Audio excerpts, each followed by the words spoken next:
All right, what is going on, everybody? Welcome back to another day of SaberSim's DFS office hours. Today is Saturday, September 20th of 2025.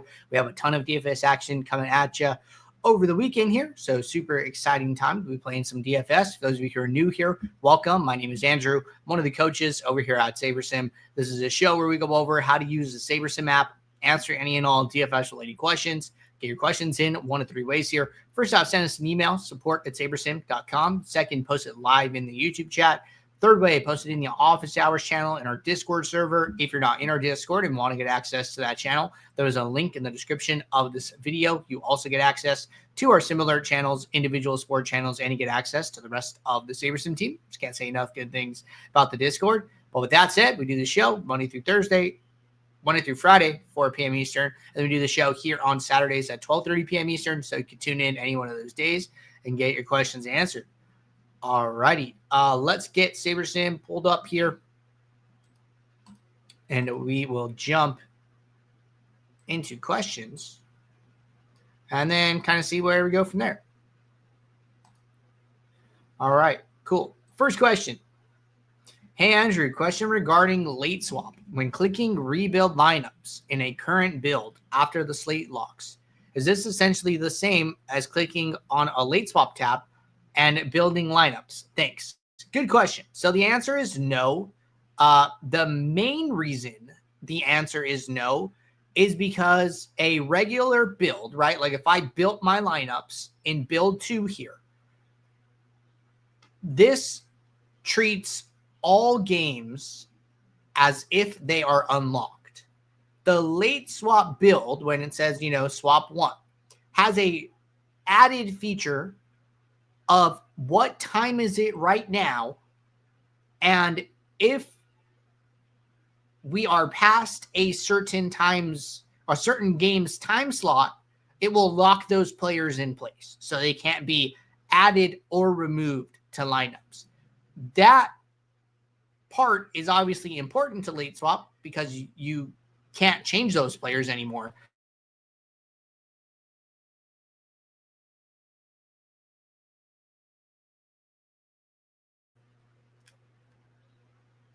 Say that again. So after slate lock, it is always better to use the late swap build.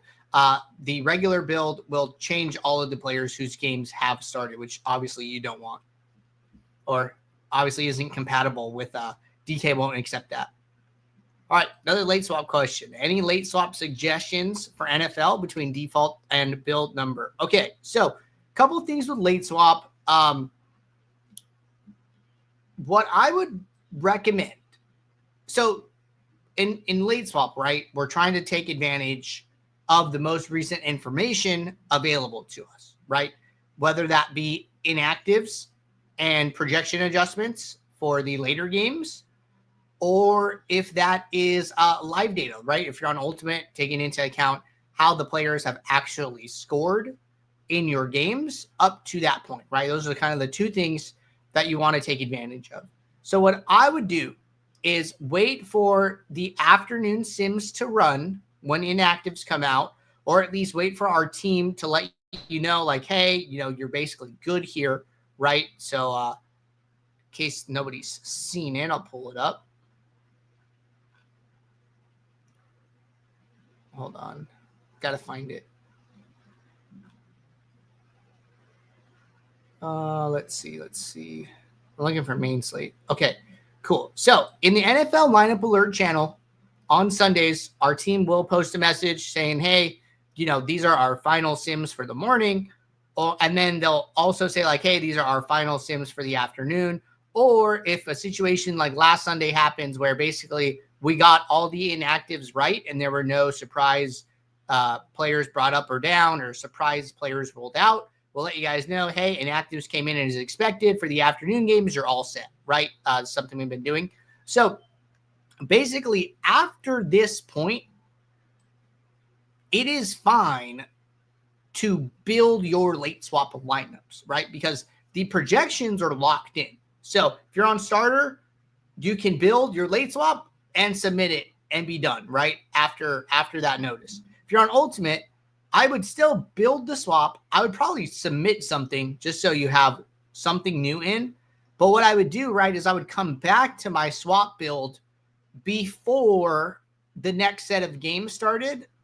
And then I would rerun the contest sim, let my lineups be chosen, resave, and resubmit. The reason I'm coming back in that instance is because inactives come out, 90 minutes before the game start, right? So let's say we run some new sims and everything is good about an hour before. Okay, good. You get some late swap lineups in an hour before.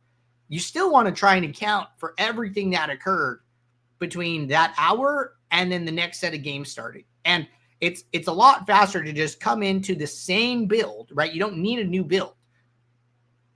Rerun the sim and let SaberSim decide which lineups are now best to put in to your contest based on everything that's occurred in the games that already started in the last hour, right?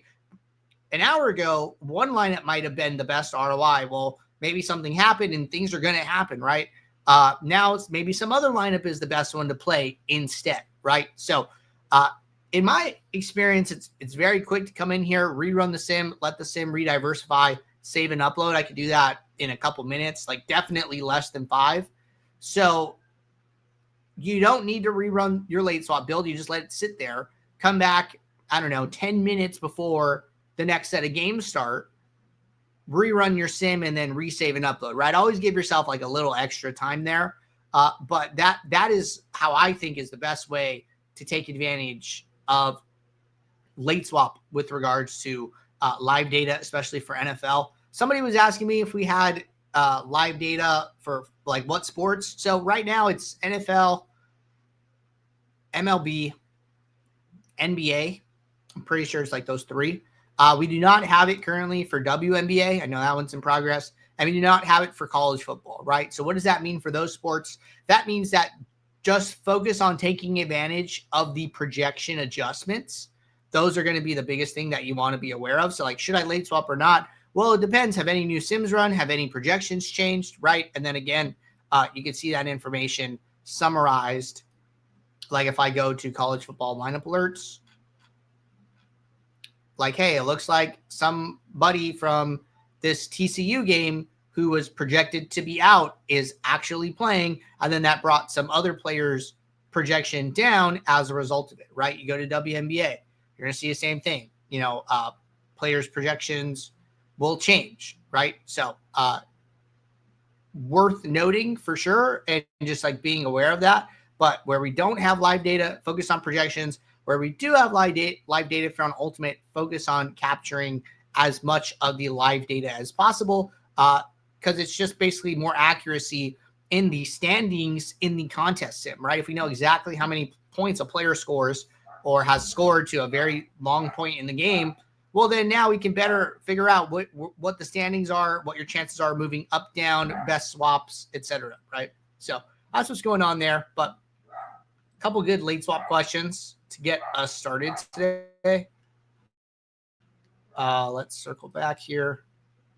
All right, no more questions in office hours for now. Gives us an opportunity to build some lineups. So we're going to build some lineups for the Sunday NFL main slate. We did a build demo yesterday.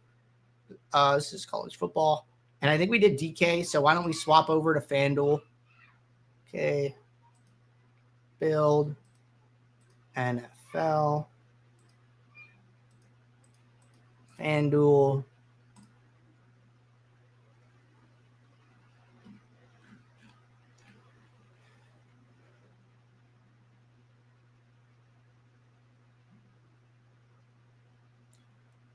Quick question here. I found SaberSim very limited on mobile. I can't understand what anything means at the top of the columns because they are abbreviated. There's no way to expand that, and nowhere have I found an explanation. So on desktop, okay, a lot of things come with like hovering, right? So like, let's say that you're trying to figure out what's like a good example. What ownership is, right? Okay, you hover here, and then it says the ownership used to build your lineups. Hovering / right-clicking on desktop The way you do it on a mobile is you long press on stuff.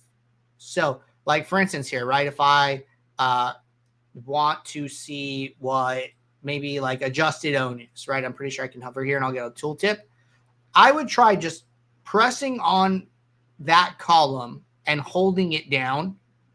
And then I think the tooltip will appear. That's not how, you could always ask, it's okay. Like to ask about like all these different things. You can ask us in Discord. You can reach us by using the report a problem button. You can reach us with the question mark up here. Send a message to our team. We respond pretty fast, especially during like business hours. So team's like usually available, I would say, from about 10 a.m. Eastern to about 8 p.m. Eastern most days. So pretty like solid, like 10-hour window. You could ask us, any question you have about columns or what things mean in the app. You could ask on this show. We do this show 6 days a week. So we try to give people like a lot of different avenues to reach us. Happy to answer any question you have about whatever column you're trying to understand better. So just let us know. All right. Let's expand this back. And yeah, no problem. You're welcome. All right, cool. So going to build some lineups for Sunday. Let's say that generally I'm pretty good with defaults here. On FanDuel, you do not need to make 2 adjustments to projections to generate lineups like you do on DK. So the only thing, I think I was doing something for optimizer mode demo earlier. Let's switch back to sim mode. Generally always recommend using sim mode unless you're playing head-to-heads, cash games, anything like that. But say I'm pretty happy with the defaults. Okay, going to spin up this build, let lineups start generating. And let's scroll back to where we were in the table before.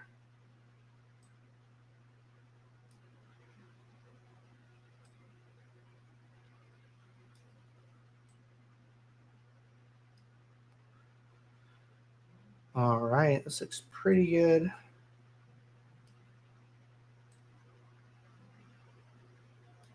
Cool. So our lineups are building now, almost done. Lineups are just about finished building, going to load up right now.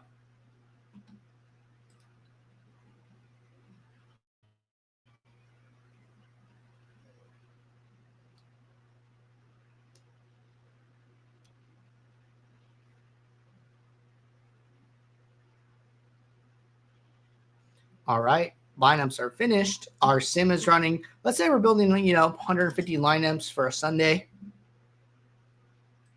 Let's say we want to use portfolio diversifier, which is what we recommend.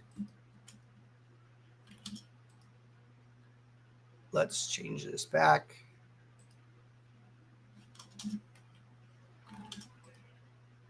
Okay, 150. Let's hit diversify. I have this diversifier button just so you guys know because I have this auto run diversifier off.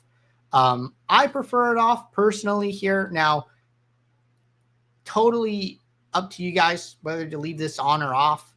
I like to make changes and I don't want it to like turn on every single time I make a change. Like we do like a lot of demos, right? Talking about like dupes and stuff like that. Well, if you're trying to filter out, 10% of the highest geomean lineups, right? You don't really know the number, right? You're kind of trying to figure it out. It's like, let's say I wanted to filter out, some low projected lineups, right? Okay, I come in here, I do a filter for projected score greater than, and I don't know a number, right? I'm just going to make one up, 125.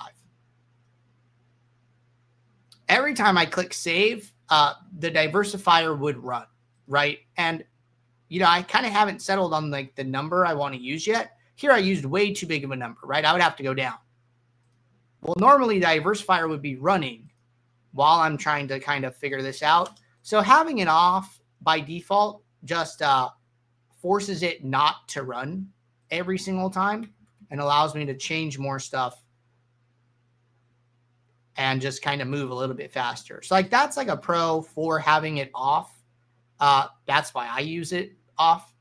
And you'll see like a little selecting lineups. Basically, that's just making sure that you didn't trash any of your original 150. It's like, hey, are our 150 still there? Oh, okay, yeah, we're good. And then it just kind of goes away, right? It's not resolving anything. It's just basically checking here, right? So then once I'm happy, right, with whatever filters or whatever I apply, then I can just do one diversifier, right? But if you're using filters without like kind of a specific set number or multiple filters, right, it'll just keep running and keep running and keep running. So that's kind of why I kind of push for that toggle, as well as some users for sure. But I was very happy to see that become an option. All right. Next question. Can we get starter plan to be allowed to build 1 or 2K lineups? It is very difficult to put in enough volume of quality lineups, non-duplicated under the current constraints. Obviously, I can take your feedback back to the team for sure.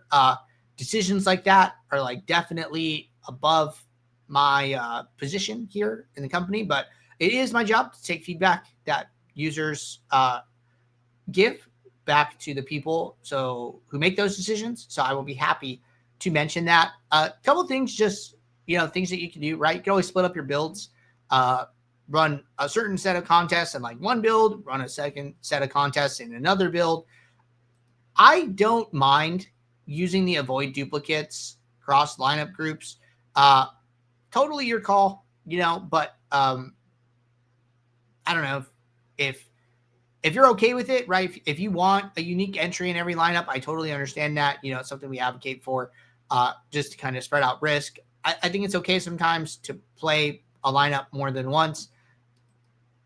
So just some food for thought there, but I'd say breaking up into different builds. Like maybe you have a 150 and then multiple 20 maxes. Okay, run the 150 by itself. Maybe run one build with all your 20 maxes. Remember, you can rename these so to, better track them. Okay, I'm going to have my 150 here. And then in, build 1, I'm going to have my 20s or something like that, right? A lot of optionality. So just some things you could do in the meantime, obviously, but I'll make a note here.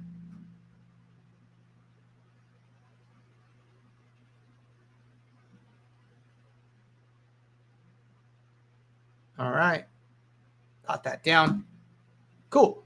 So going to continue with this build demo for now. And we built our 150. Our Simran portfolio is up. Now, good opportunity to come in here, sort by exposure. I do want the leverage column over here. Okay, that looks good.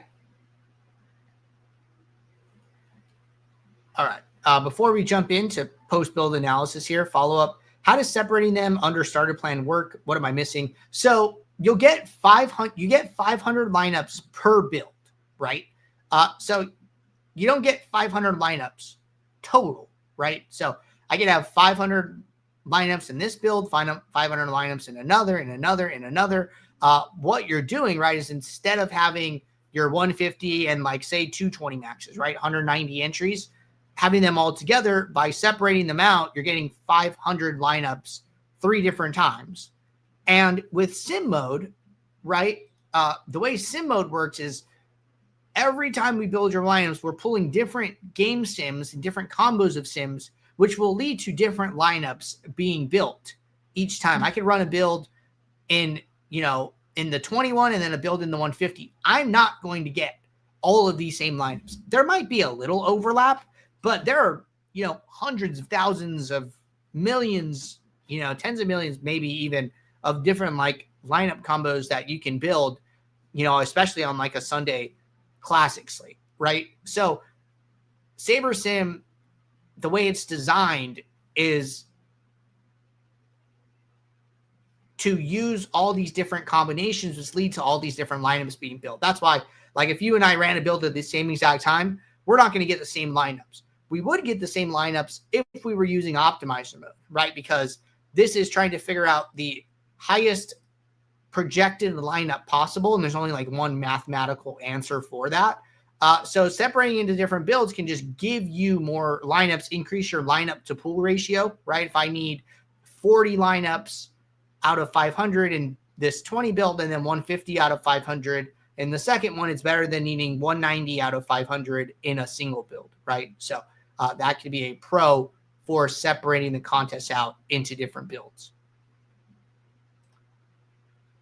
All right, next question. If I add ownership to a player that nobody's looking at, say around 1% ownership, if that player booms, if I have like 15%, will I have a leverage on the rest of the field? Yeah, absolutely, right? So, you know, even if a player is 1% owned, 2% owned, right? If you have 6%, 10%, 15%, right? That is a lot of leverage on the field. And we did a series like a while back where we interviewed some of the winners of our some SaberSim users who had won milli makers, right? And there was one particular user interview that I like remember, and he was saying like, you don't need 50% of a 1% owned player. You could have 10% of that player and still have like plenty of leverage on the field and put yourself in like a phenomenal position to win. So it's just basically saying like, understand, you know, the risk that you're assuming by playing a 1% owned player, right? And make sure that you don't assume too much risk in playing them, right? So I think there is I think it's okay to like, hey, you don't need, you know, 30%, 25% of a 1% owned guy. It's okay to play, you know, 15%, like you said, 10%, right? So everything I always look at before I submit my lineups, I always come in here and sort by this leverage column, right? I want to see what players I have positive leverage on. You know, these are players I'm going to be taking a stand for, right? I have more exposure to them in my set of lineups than the field does. And then inversely, right, what players am I taking a stand against? Now, I'm more interested in looking at players plus or minus like 10% leverage. Here, I'm pretty flat overall, right? -4% is like the lowest. And then positive 14 is the highest, which there are two players, and they both make sense. Charbonnet is out for Seattle, and Aaron Jones is out for Minnesota. So these backs that were splitting carries now are going to be the workhorses, and it just puts them in a really good spot to excel, right? So I think that these two stands in particular make sense, and then we can kind of go from there. But leverage, very, very important to be aware of. All right. How do we make it use SaberScore for that specific entry limit on each one and then avoid dupes across lineups played? So if you are building in different builds, it will be harder to confirm that you are not using any lineup twice.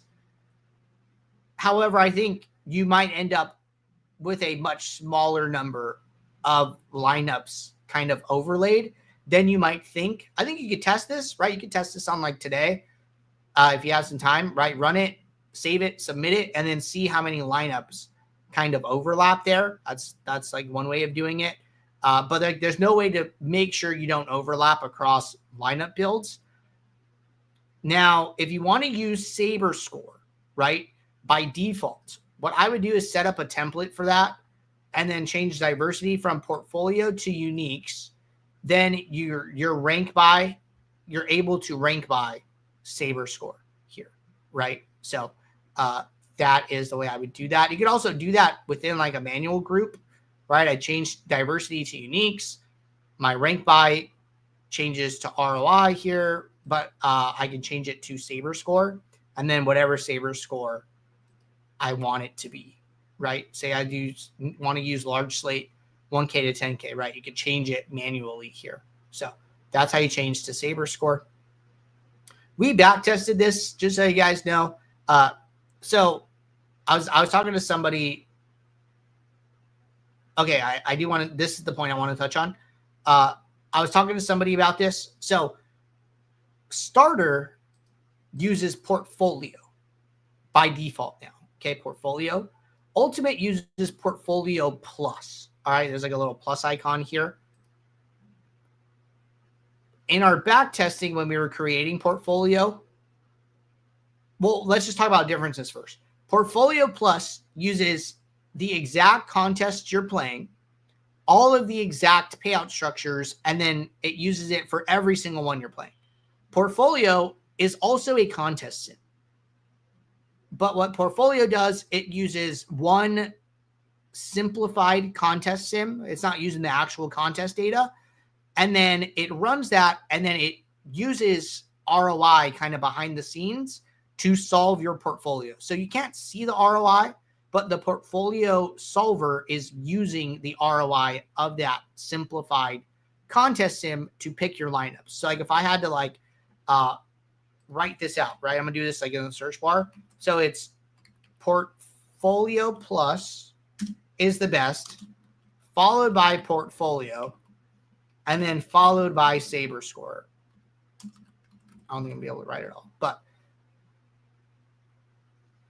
yeah. So like it's Portfolio Plus first, then Portfolio, then SaberScore. So Portfolio back tested better than sorting by SaberScore did, which is we wanted to upgrade starter too. So that's why we created Portfolio, because we understood that, hey, min uniques and SaberScore are worse than this is. So let's help starter users out too and create Portfolio at a minimum here. If it shows it for you, I wouldn't question it, and I would just let it be. So that's good that you have that visual representation too. If it shows it like this, like, hey, great, awesome. Maybe my understanding is incorrect. All right, so ran a build here, talked through some like leverage stuff, answered a bunch of questions. Think we're all set. Appreciate you guys tuning in. I will be back on Monday, 4 p.m. Eastern for our next show. So until then, everybody, take care. Good luck. Thanks. Bye.